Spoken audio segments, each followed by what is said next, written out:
What you're about to hear might change the way you see the world. But before we begin, subscribe to Tony's Horror Stories so you're not alone when the darkness returns. It started the night I moved in. New apartment, third floor, big windows, quiet street. Perfect for a fresh start, or so I thought. I'd just finished unpacking when I noticed the mirror.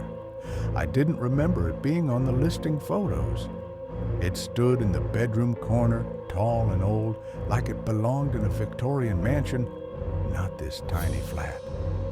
The first night I slept there, I had the worst nightmare of my life. I was lying in bed, but I could see myself from the corner, watching, not breathing, not blinking. I woke up gasping, and the mirror, it wasn't facing the bed when I went to sleep. That was just the beginning. Subscribe to Tony's Horror Stories and keep something between you and your reflection. The apartment was a steal. The landlord barely asked any questions, told me I was lucky. I thought he meant the price.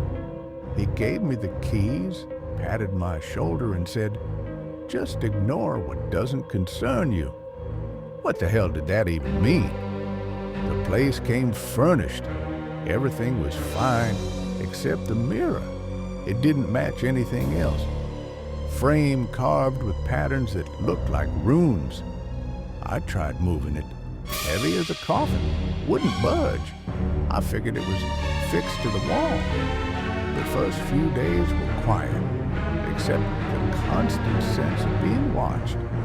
It wasn't paranoia. It was cold, like someone watching through frosted glass. I started noticing differences in the mirror. My reflection sometimes lagged, like it moved a second after I did. Once, it didn't move at all. I placed items on my nightstand, a lighter, my glasses.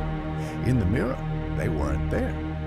One night, I saw a second doorway behind me, only in the reflection. I turned, nothing. Then came the whispers, only when I stared too long, barely audible. Not words, but pressure, like something pressing behind the glass.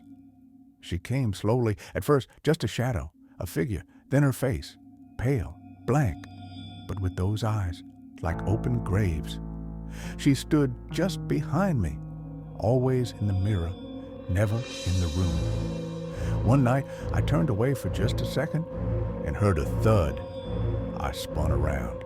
SFX, sharp jump scare sound, static, glass crack. The mirror had cracked, right where her face had been. I covered it, taped it down. I prayed. In the morning, no crack, no tape, no sign it had ever been touched. That's when I started screaming in my sleep. My neighbors complained, said it sounded like someone being torn apart. I set up a recorder. At 3:12 a.m. every night, I screamed, "Get out of me!" But my eyes stayed closed. The woman?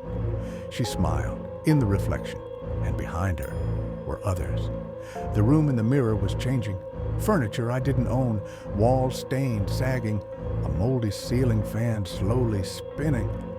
I stared longer and saw movement in the corners. SFX. Whispering growing louder, then sudden silence. Something was crawling in the mirror world, just out of view. I turned off the lights, used a flashlight. That's when I saw it, writing on the mirror. "Let us in." I researched the building, found out the mirror wasn't just old, it was infamous. An antique dealer once owned it, said it came from a manor where a woman murdered her entire family, then stared into that mirror for 2 days before dying of blood loss. It had passed hands for decades. People who owned it either vanished or were found dead. All mirrors in their homes shattered. And now it was in my room.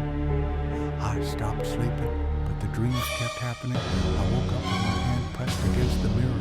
One night, the surface rippled, and something touched back.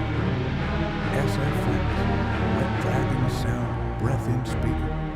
She whispered, we already traded. I passed out. When I woke, the world was off, warped, tilted, and my reflection was gone. I began seeing myself around town, on CCV, in bus windows, at the grocery store. Always just a glimpse, always smiling. Friends say I've changed.